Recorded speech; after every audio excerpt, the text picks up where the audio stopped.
studi perpustakaan dan studi dokumen.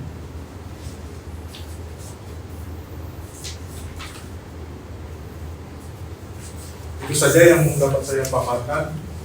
Bila ada kekurangan atau salah kata, saya mohon maaf. Sekian, terima kasih. Baik, terima kasih Adit atas pemaparan usulan penelitian yang telah dibuat. Selanjutnya kita akan masuk ke sesi tanya jawab dan juga konfirmasi atas apa yang telah dibuat dalam usulan penelitiannya.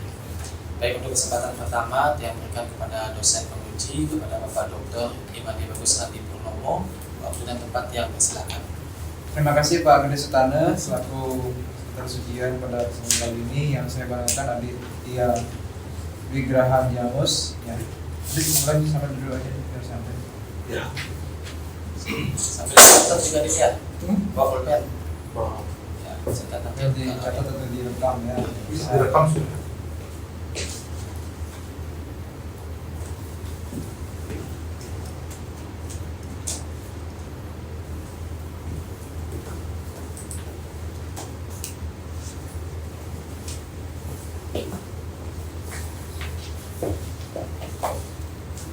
Apa yang melatar belakangi kamu untuk memiliki terkait judul ini dan kenapa ketika case study ya, kampanye digital caleg dalam pemilu pemilihan legislatif, saya tambahin di pemilihan legislatif tahun 2024 program Beleng ini kamu memilih caleg Pak Dewo Komayudi karena kan bukan hanya beliau yang menerapkan kampanye digital, banyak pihak yang menerapkan kampanye digital di media sosial. Saya menjawab Pak, untuk terbelakangnya itu sudah karena banyaknya ledakan sampah, sama banyaknya saya lihat kayak calon itu banyak yang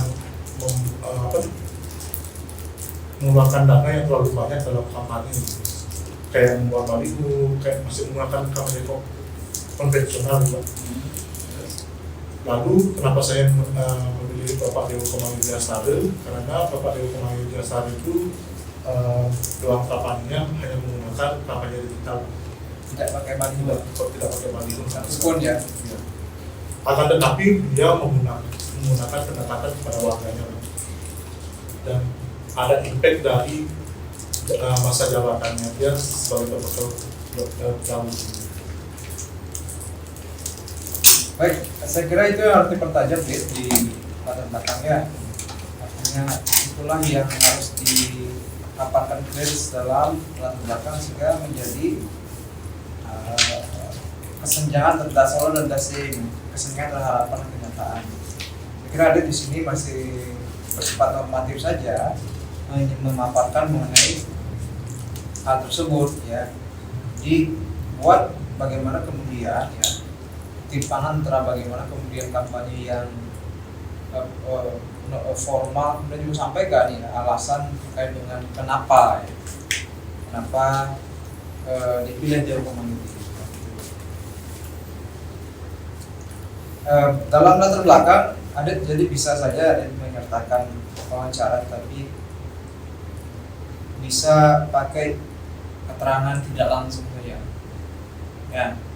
Wawancara dengan ini langsung di paragraf bisa Pak, tidak harus kutipannya. Itu yang pertama. Yang kedua terkait dengan kajian pustaka, apa kebaruan dari penelitian ini? Apa novelty-nya? Apa yang baru dari penelitian kamu terkait dengan kampanye digital dibandingkan penelitian-penelitian terdahulu yang kamu paparkan di sini? Apa kebaruannya?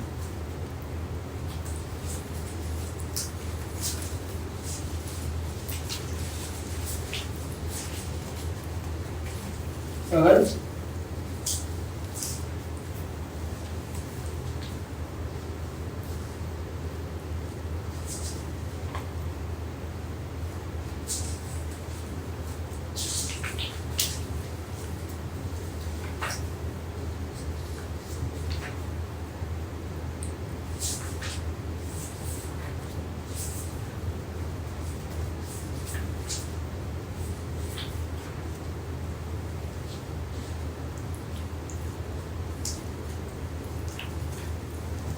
duanya Adit.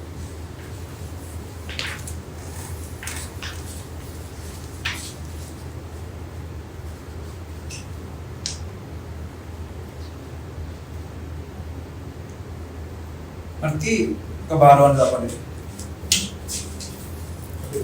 Hah? Nggak ada di sini. Iya. Coba. Iya, Kalau kalau kebaruan kebaruannya kan itu maksudnya. Ya silakan kamu jawab. Kalau kebaruannya kayak penggunaan kampanye digital itu lebih meminimalisir. Nah, Kalau bukan kos- itu maksudnya. Kembaruan atau novelty dalam penelitian, artinya kamu kan menyajikan kajian pustaka. Berapa pakai kajian pustaka? Bahwa Berapa pakai kajian pustaka? Kan itu ada penelitian sebelumnya itu. Penelitian sebelumnya meneliti apa dan apa yang baru dari penelitian kamu dibandingkan penelitian sebelumnya. kalau penelitian sebelumnya itu lebih ke strateginya mereka dalam apa tuh kayak itu beberapa kan ada yang kayak strategi kampanye digital kayak membuat dia berupa tim ya Pak. Terus penelitian kamu apa? Penelitian saya jadi individu. Hah? Individu buatnya. Jadi dia menekankan kepada apa namanya kayak orang-orangnya mereka kampanye digital itu untuk men-trigger mereka itu untuk mengingat sebagai trigger itu. Contohnya gimana? Kayak sebelumnya Pak Dewo Komang biasa itu kan melakukan penekan kepada masyarakatnya.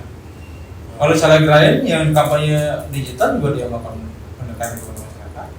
Akan tetapi dia kayak apa namanya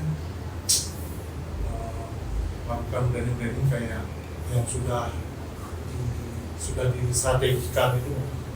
Kalau Pak Dewo Komang itu hanya menggunakan satu konteks saja, akan tetapi dia kayak memaparkan apa yang sudah dia lakukan terhadap masyarakatnya serta apa yang diinginkan oleh masyarakatnya, kayak pemimpin dan seperti apa yang diinginkan masyarakat.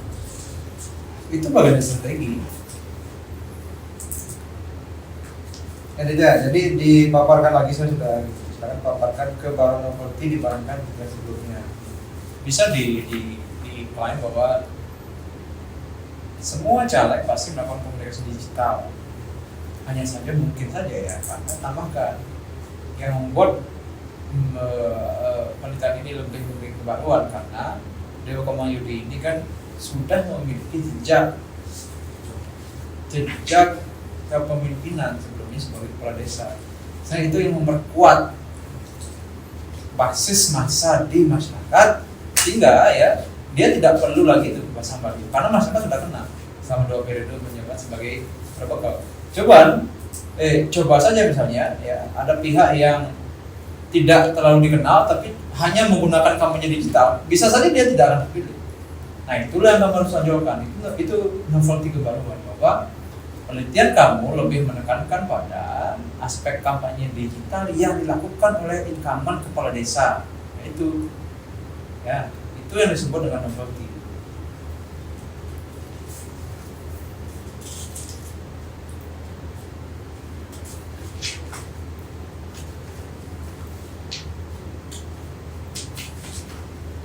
Tolong ini diisi operasional aja ya. Nanti kalau saya masing-masing sub ini bisa lama. Seperti kampanye digital dalam penelitian ini ya seperti apa, ada komando dipakai kampanye digital apa saja. Ya, kemudian calon legislatif diisi. Juga jangan terlalu panjang ini di pasal 11 ini kan 1 halaman. Kesimpulannya apa? Ini pasal ini banyak sekali nih. Gak usah itu ya. Jadi yang operasional saja, yang operasional itu seperti apa? Yang teknis diterapkan dalam penelitian. Kenapa ada pakai teori media baru, new media? Karena menggunakan kayak peralihan media gitu, menggunakan media sebagai alat promosinya. Biasanya kan hanya untuk dari konvensional saja. Kalau sekarang sudah beralih ke menggunakan media sosial, media. Bagaimana kemudian penggunaan new media dalam judul kamu? Ya, teori ini bagaimana dia membedah rumusan masalah pertama? kayak keunggulan dan kelemahan new media. Apa keunggulan kelemahan new media? Kelemahannya kan kayak kelemahan itu hanya orang-orang yang kayak orang yang lebih tua tuh kadang dia nggak mengerti tentang media atau media sosial itu. Tapi keunggulannya banyak anak muda atau orang-orang menggunakan media sosial untuk berinteraksi gitu dengan lain. Tapi kelemahannya itu bisa diatasi dengan kayak Itu nggak ada di sini deh. Sini kamu sudah clear menjelaskan. Ya. Jadi ada beberapa karakteristik dari media baru yang disebutkan oleh Martin Lister, yaitu digital, interaktif, hypertekstual, virtual, networked, dan disimulasikan. Nah, keenam komponen itulah dipakai sebagai pisau bedah untuk membedah bagaimana misalnya konteks digital dalam kampanye di community, bagaimana kemudian konteks interaktif, ya, kemudian bagaimana hypertekstual, bagaimana virtual. Ya, digital dimaksud yakni proses digitalisasi yang membuat media baru menjadi berbeda dari media sebelumnya. Segala kampanye itu ataupun baliho hanya ditaruh dalam bentuk media sosial dan digital. Interaktif yang dimaksud yakni khalayak ikut berperan aktif dalam mengubah atau membuat ulang teks, gambar maupun suara. Ini maksudnya seperti apa dalam penelitian kamu? Itu perlu operasional dalam penelitian, ya. Sehingga kamu tidak bingung. Teori ini tidak hanya menjadi tempelan ketika melakukan penelitian. Begitupun teori agenda setting dan teori SOR dioperasionalkan. Oke, paham deh dia? Ini jenis penelitian apa deh? Pendekatannya?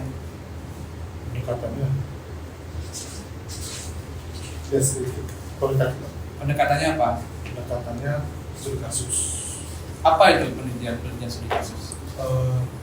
Studi kasus itu meneliti tentang suatu kelompok individu berorganisasi dalam kurun waktu tertentu. Begitu ya? Benar?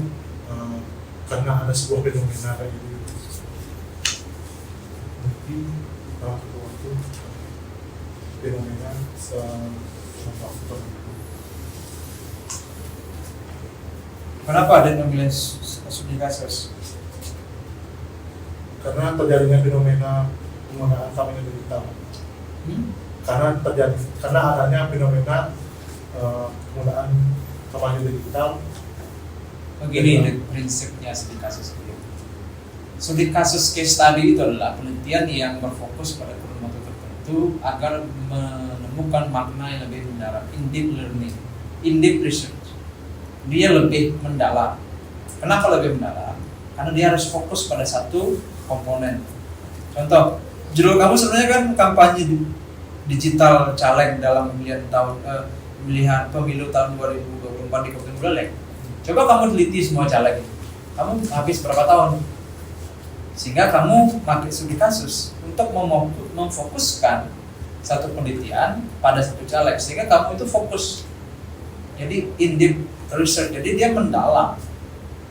Bisa nggak kamu kemudian 4-5 caleg itu kamu bisa mendalam? Tidak bisa. Itu alasannya, itu dipaparkan alasan kenapa kemudian menggunakan teknik studi kasus. Kenapa tidak etnografi, kenapa tidak fenomenologi, kenapa tidak grounded theory misalnya? Alasannya karena itu. Ya, lihat ya.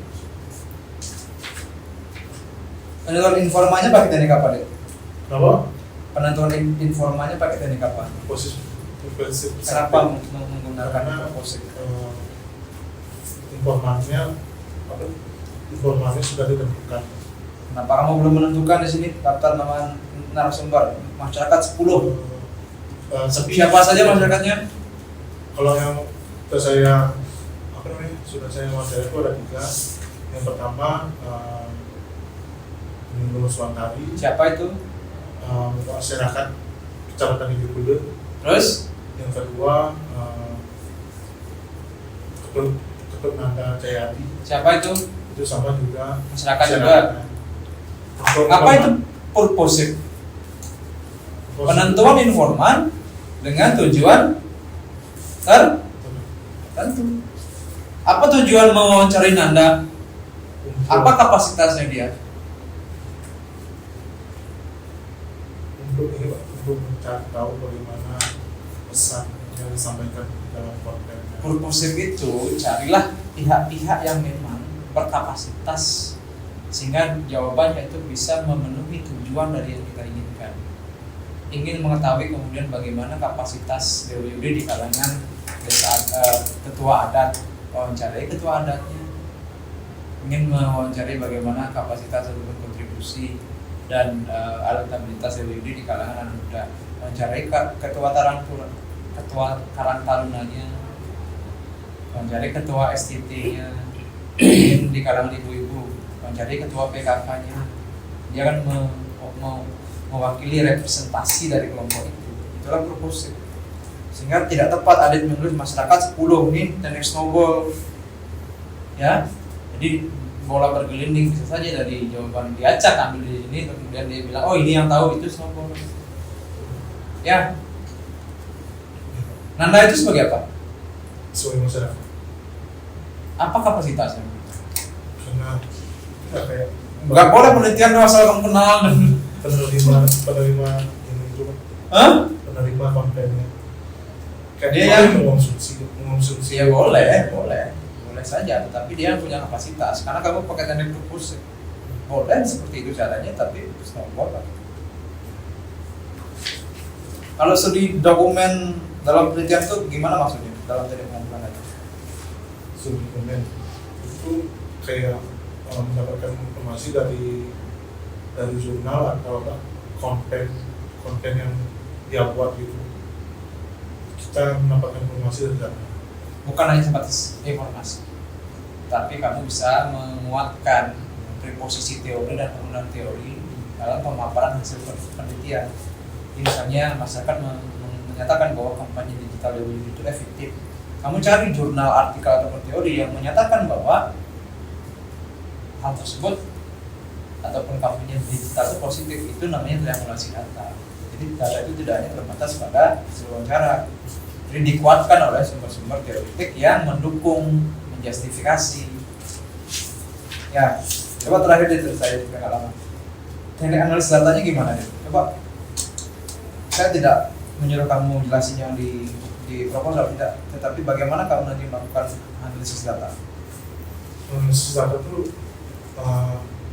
dari data yang kita dapatkan dari observasi kayak gitu kan, sama terus kayak dari wawancara dari Bapak Dewa Komanudi, sama itu yang beberapa masyarakat yang menerima atau mengkonsumsi konten yang Bapak. Lalu melakukan pemilahan informasi itu, suatu melakukan reduksi data atau merangkum Display data dulu, datanya tampilkan dulu. Wawancara si A ditampilkan diketik, ya wawancara si B ditampilkan diketik, lalu reduksi data. Reduksi data itu apa? merangkum informasi gitu. Benar. Merangkum Coba cari sana, benar nggak itu? Reduksi data itu gimana? Ini supaya bisa kamu gini ya, bisa kamu meneliti itu bisa dengan teknik analisis yang benar.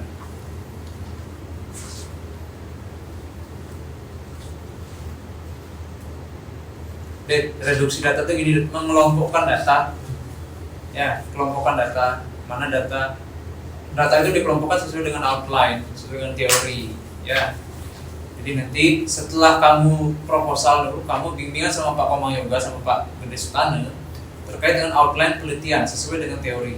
Jadi buat outline-nya itu perkiraan di subbab 4 ya, apa saja outline-nya sesuai dengan teori. Jadi nanti harus sesuai dengan kesepakatan pembimbing itu. Nah setelah outline itu baru kamu turunkan menjadi draft wawancara. Pakai teknik apa? Terstruktur apa semi terstruktur? Ada? Pakai teknik wawancara apa? wawancara struktur. Berarti wawancaranya itu dibuat dari outline penelitian itu. Nah, setelah kamu melakukan wawancara, dikelompokkan mana data yang masuk dalam data kelompok B, mana kelompok A, mana kelompok C, sesuai dengan outline penelitian teori yang digunakan. Ya, baru dianalisis lagi, itu namanya keadaannya kapan? Analisis datanya. Metode analisis data siapa?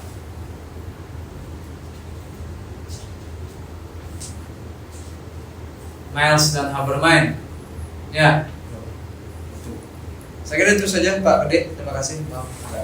Baik, terima kasih Pak Agus Adi Purnomo yang sudah memberikan banyak masukan kepada Adit ya. Mudah-mudahan Adit dapat memahaminya dengan baik, nah, sehingga masukan-masukan dari Pak Bagus tadi bisa Adit gunakan nantinya untuk memperbaiki dari usulan penelitiannya sehingga layak untuk dilakukan penelitian lebih lanjutnya. Ya. Oke, selanjutnya dia berikan kesempatan kepada ketua tim penguji, kepada Pak Komang Agus Dharma Yoga, waktu dan tempat yang persilakan. Oke, terima kasih atas waktunya Pak Sekretaris yang saya hormati Bapak Penguji Pak Dr. Wadi Bagus Adi Purnomo, yang saya banggakan Saudara Aditya. Ya. Selamat saudara sudah bisa mencapai titik ini. Ya, semoga nanti usulan penelitian saudara ini bisa diterima. Jadi sedikit dari saya, Adit. Adit sebetulnya siap nggak untuk ujian proposal hari ini? Jujur, Adit siap apa tidak? Siap. Dan Siap, cuma kadang beberapa kayak gimana Pak ya bilangnya, buat jujur-jujuran saya masih kayak agak trauma dikit karena selalu kayak kemarin saya kepikiran itu jadinya kayak suka ngeblank gitu. Oke. Jadi yang pertama, Adit itu harus fokus ya. Adit itu harus fokus. Sebetulnya kalau ini dikemas, ini kan sebetulnya saya hanya meneruskan tugas dari Pak Agus Widiantara karena beliau studi, jadi saya meneruskan, saya dikasih mandat untuk meneruskan. Sebenarnya barang udah bisa. Tetapi dalam beberapa proses bimbingan itu selalu saya tanyakan, Adit fokus nggak. Seperti tadi saya lihat Pak Bagus memberikan masukan, pertanyaan, Adit tidak fokus untuk menjawab. Padahal Adit sudah tulis di sini. Ya, itu yang pertama. Kemudian yang kedua, sebetulnya saya sama koordinasi sama Pak Gede Sultane di awal tulisan itu amburadul tulisannya. Ya, maaf ini. Jadi setelah dibimbing, ya sekarang Adit bisa mendengarkan arahan dari kami berdua. Cuman ada beberapa yang harus saya sampaikan kepada Adit ya. Nah, saya sering bilang kepada Adit, data yang digunakan di latar belakang itu adalah data secara umum. Seperti yang tadi disampaikan oleh Pak Bagus Purnomo, saya pun kaget karena sewaktu bimbingan saya baca latar belakang berulang kali tidak ada kutipan wawancara di sana. Tapi kenapa Adit ujung-ujung langsung memasukkan kutipan wawancara di halaman 6? Nah itu. Ya, jadi kalaupun Adit itu melakukan observasi awal dan itu disertakan wawancara di sana, itu lebih baik dideskripsikan, ya, sehingga di sana menjadi sebuah data awal kamu sebagai latar belakang penelitian. Nah, kemudian yang kedua, di latar belakang ini selalu saya sampaikan, jangan berpilih-pilih membuat latar belakang. Jadi langsung apa yang latar belakang penelitian saudara itu ditulis. Sehingga di sini saya masih bingung juga, Pak Andi pun bingung tadi, novelty-nya mana? Sehingga keunikan penelitian saudara tidak terlihat di latar belakang. Apa sih yang melatar belakangnya? Makanya kan itu ditanya paling awal, itu ditanya apa yang melatar belakangnya. Jadi apa yang melatar belakang itu saya sering bilang bahwa kenapa saudara mengangkat kampanye digitalnya Dewa Komayudi? Pernah nggak saya bertanya seperti itu? Nah, di apa yang ingin kamu angkat? Ada apa dengan caleg Dewa Komayudi? Ada apa? Ya, karena banyak juga caleg itu bukan Dewa Komayudi aja, banyak caleg-caleg yang lain. Tetapi uniknya Dewa Komayudi apa? Ya, yang saudara gambarkan juga di latar belakang saya tidak melihat kampanye digitalnya itu melalui apa dia? Melalui apa dia? Apakah di Instagram, apakah di TikTok, apakah di media-media yang lain? Melalui apa kampanyenya?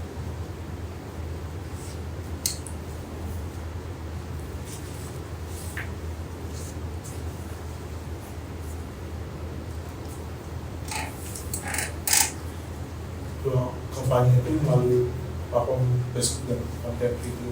Hanya di Facebook. Iya. Coba tunjukkan Facebooknya sekarang.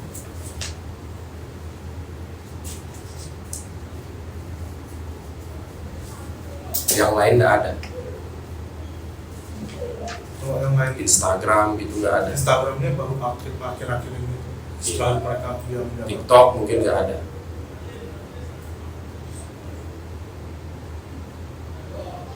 Jadi ini sebagai latar belakang saudara nanti untuk memperkuat bahwa kampanye digital yang dilakukan itu melalui platform apa, sehingga jelas saudara tidak hanya menjelaskan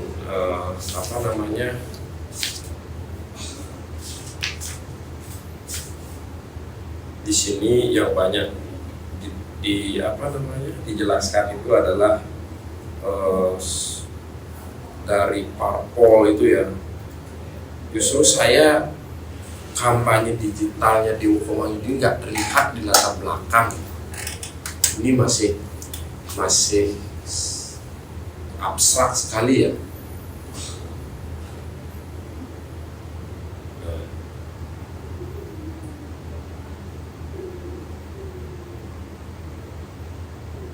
Kamu berteman nggak dengan di Komang? Belum.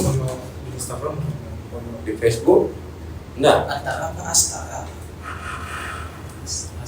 Astara. Kalau di Astara. Yuki itu aja deh. Dia ngomong Dulu kalau dia Komang Boleh, atas deh. itu yang pakai udang itu. Udah di bawahnya itu Ah. itu dah.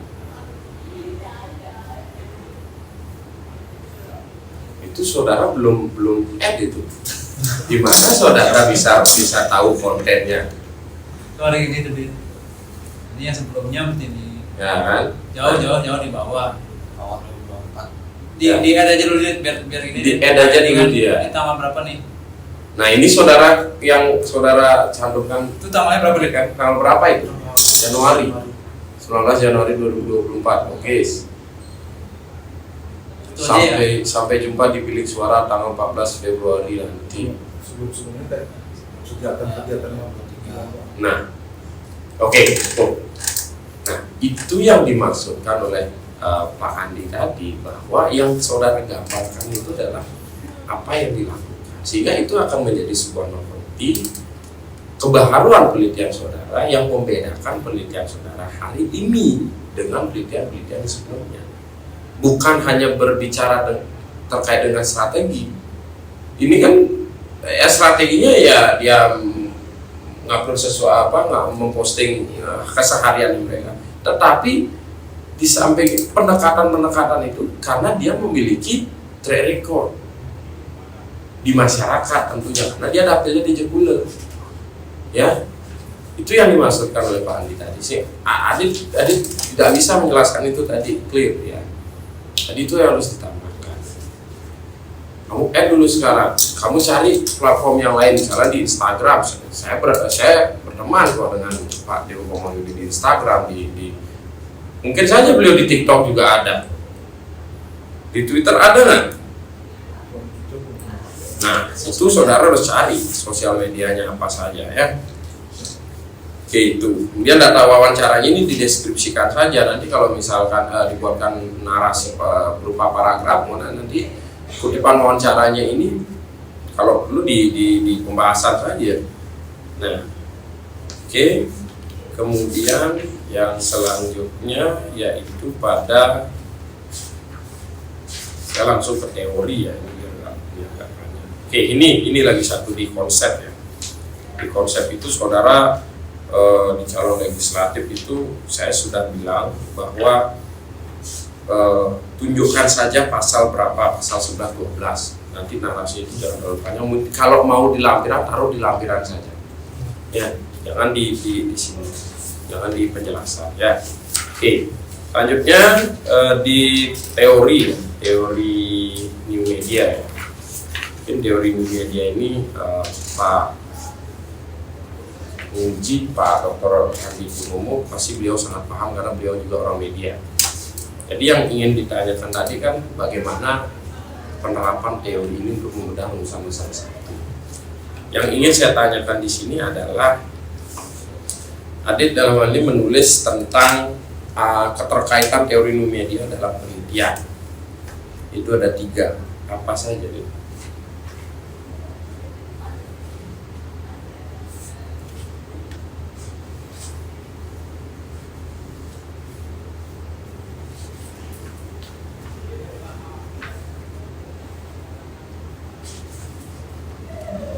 Keterkaitan teori new media dalam penelitian yang saudara lakukan hari ini.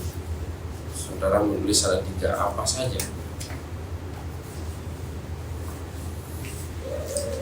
Halaman 23. Halaman 23. Tadi kan sudah dibahas hypertekstual, virtual, networker, kemudian mensimulasikan oleh Pak Bagus Hadi Purnomo sudah dijelaskan. Cuman yang belum jelas itu adalah keterkaitan teori new media. Apakah ini yang disebut penerapan di dalam penelitian saudara? Bagaimana?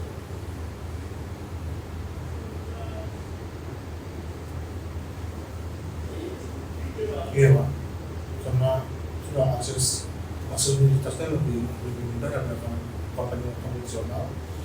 Lalu biaya efektivitasnya atau biayanya lebih efisien atau lebih murah. Kok jawabannya beda dengan tadi yang ditanyakan Pak Bagus? Tadi kan Pak Bagus menanyakan bagaimana kemudian teori new media ini untuk membedah rumusan salah satu. Terus ini maksudnya gimana? Saudara mencatat ada 3 ya. Aksesibilitas, kemudian biaya efektivitas, dan konten multimedia. Ini bagaimana penjelasan saudara?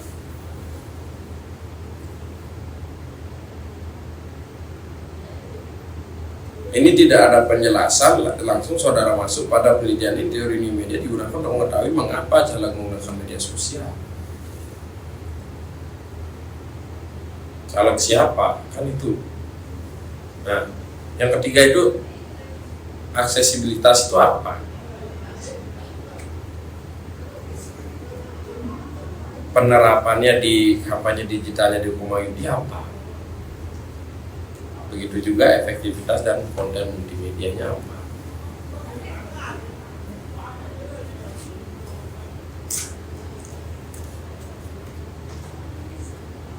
Bisa.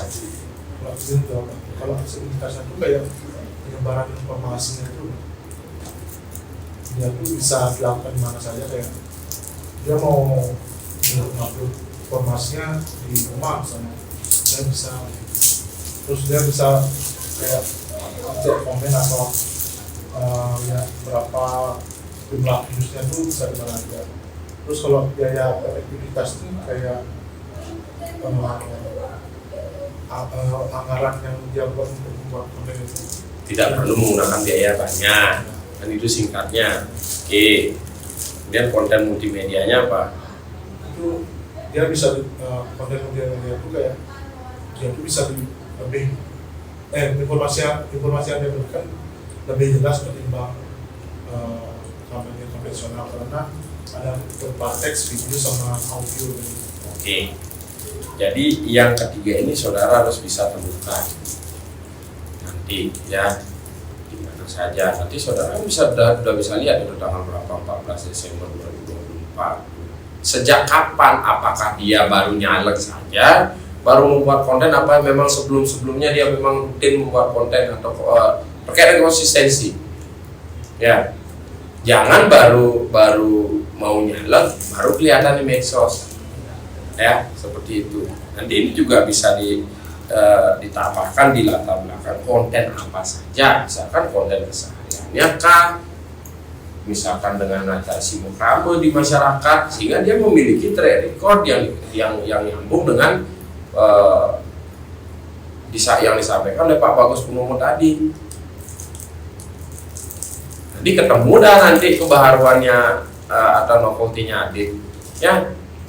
Sehingga kamu mengangkat caleg, kenapa mengangkat caleg Dewo Komayudi ini? Karena beberapa hal caleg Dewo Komayudi menggunakan kampanye digital, kan dia memiliki track record kepemimpinan sebagai kepala desa berapa periode.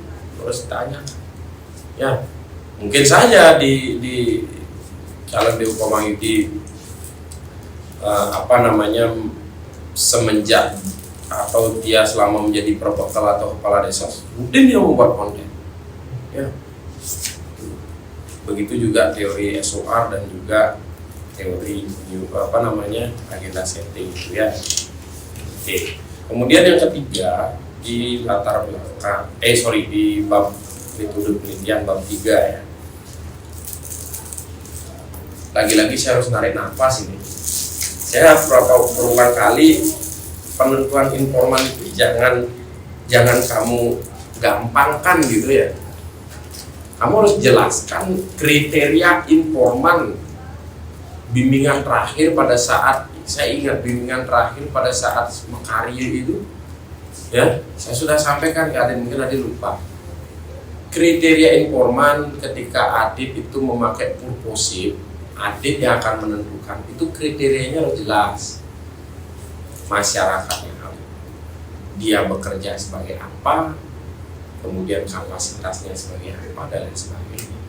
Kalau misalkan saya pun bisa kamu wawancarai misalnya, karena saya lihat kontennya. Tetapi di sini kan lebih difokuskan masyarakat yang ada di itu dulu, kayak dengan sosok Dewo Komayudi, kedekatannya dengan masyarakat apa, kontennya Bapak Ibu tahu nggak? Dewo Komayudi ini sering membuat konten, ya. Jadi itu. Jadi jelaskan dalam hal ini teknik penentuan informan, jangan masyarakat 10, namanya siapa, masyarakat sebagai apa, itu dibuatkan tabel. Nah kemudian di sini juga dijelaskan informan kunci di sini. Dewo Komayudi Astara, jabatan caleg terpilih 2024 dalam kurung informan kunci. Itu dikasih keterangan di sini, Dit. Ya. Kasih keterangan. Kemudian masyarakatnya siapa namanya? Masyarakat banyak, masyarakat yang mana ini? Di Joglo itu banyak. Ya, kamu bisa cari dari Tembok, kemudian Sambi Renteng, kemudian Penutukan, Les, Pondalem, Jula, Pacu. Itu dapilnya Dewo Komayudi. Jangan bilang nanti yang ada di Tembok aja yang tahu. Sedangkan yang ada di Les, Penutukan, Sambi Renteng itu nggak tahu. Kamu harus cari di sana masyarakat yang ada di sana, ya. Tuh. Kemudian kalau menurut saya, kalau teknik penentuan informannya itu kamu belum mengetahui atau kapasitas sebagai apa, nanti bisa saja diubah menjadi snowball. Di saudara di informan kunci dulu, kemudian saudara akan menanyakan siapa yang kira-kira saya cari, ya, seperti bola salju dia besar, ya. Oke, langsung saja. Kalau misalkan di sini saudara pakai purposif, ya jelaskan kenapa saudara pakai purposif. Langsung dia mengerucut ke purposif, jangan lagi bahas snowball dan sebagainya. Oke, itu terakhir saudara. Dari saya, ini daftar pusaka saudara, mungkin nanti Pak Sutani yang punya ranahnya untuk melakukan teknis penulisan. Yang saya ingin tanyakan adalah berapa buku yang saudara gunakan? Kalau buku saya menggunakan kayak penelitian gitu. Bukunya siapa? Bukunya ada nggak? Coba ditunjukkan di daftar pusaka bukunya siapa? Metode penelitian.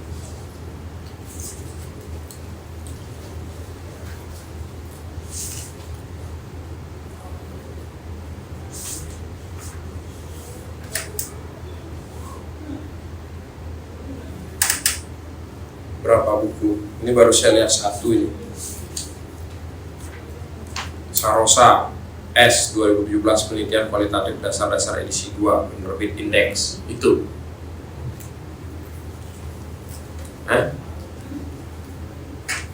Itu kamu bisa lihat di sana daftar pusakanya.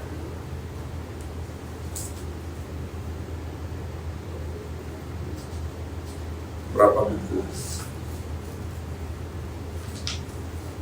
Yang Effendi, teori agregasi Effendi. Teori agenda setting itu jurnal. Bisa tanya buku.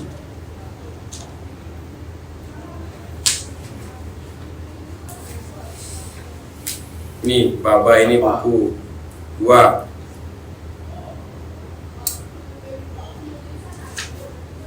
Dua aja pakai buku. Febriani, buku riset komunikasi pemasaran Febriani. Oke, 3.